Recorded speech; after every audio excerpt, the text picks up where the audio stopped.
We are so very glad you have decided to spend some time with us today.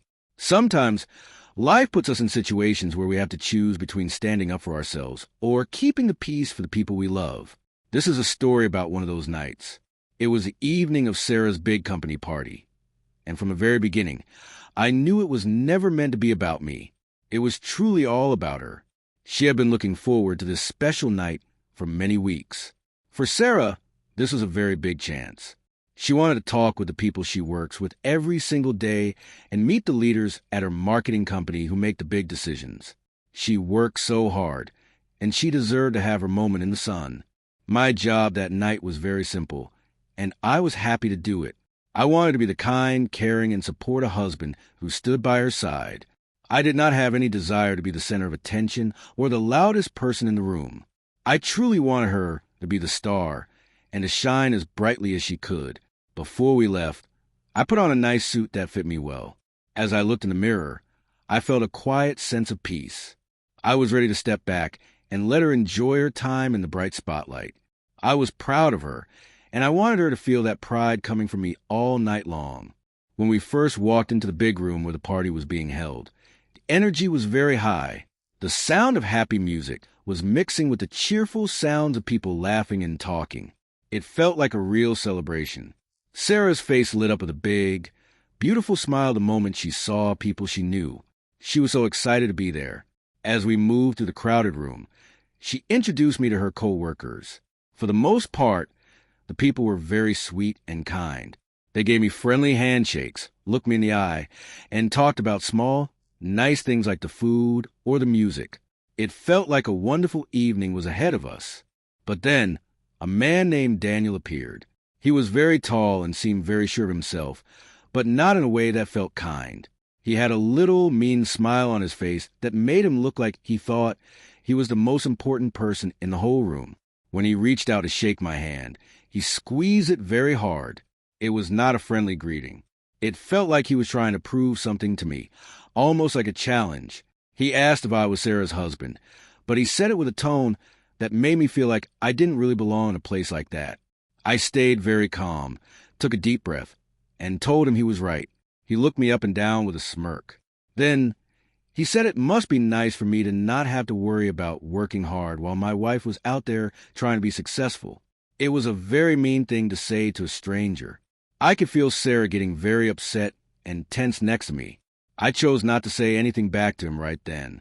People who act like that are usually looking for a fight, and I was not going to give him the satisfaction of making me mad. However, Daniel was not the kind of man who would stop just because you ignored him. For the next 30 minutes, his words became even meaner and more pointed. He started making jokes to the group, saying that I was lucky to be married to someone as good and hardworking as Sarah. He even suggested that Sarah should probably be with someone who was more eager to succeed and move up in the world. He told the people standing around us that I probably didn't understand what it was like to work in a high-pressure place where everyone is trying to win. Every single thing, he said, was meant to hurt my feelings or make me look small. It made everyone standing around us feel very uncomfortable. They laughed a little bit because they didn't know what else to do, but it was easy to see that he was just being a bully. Sarah tried many times to change the subject and talk about other things, but Daniel always brought the conversation back to me. He really, truly wanted to make me lose my temper. He looked very confused and asked me what I meant. I gave him a small, knowing smile and told him the truth. I told him I was in the Special Forces. I explained that I spent 10 years of my life serving in very dangerous places, far away from the comforts of home. After my time in the service, I worked to keep very important people safe from real threats. I explained to him that my work was never about playing office games or trying to be better than the person sitting at the next desk. It was about staying one step ahead of people whose only job was to stop me from coming home to my family. I told him I hoped he could forgive me if his version of being tough in an office didn't really impress me very much. For the first time all night, Daniel was completely silent. He didn't know what to say. His face turned very pale, and he looked like he wanted to disappear. The people around us were silent too. A few people gave a nervous laugh, but it was clear that Daniel had lost. He mumbled something about just being silly and then looked away, suddenly very interested in the bottom of his glass. Under the table, Sarah gave my hand a gentle, loving squeeze. I could feel exactly how thankful she was in that moment. I had stayed calm and patient until it really mattered. For the rest of the night, Daniel stayed very far away from us.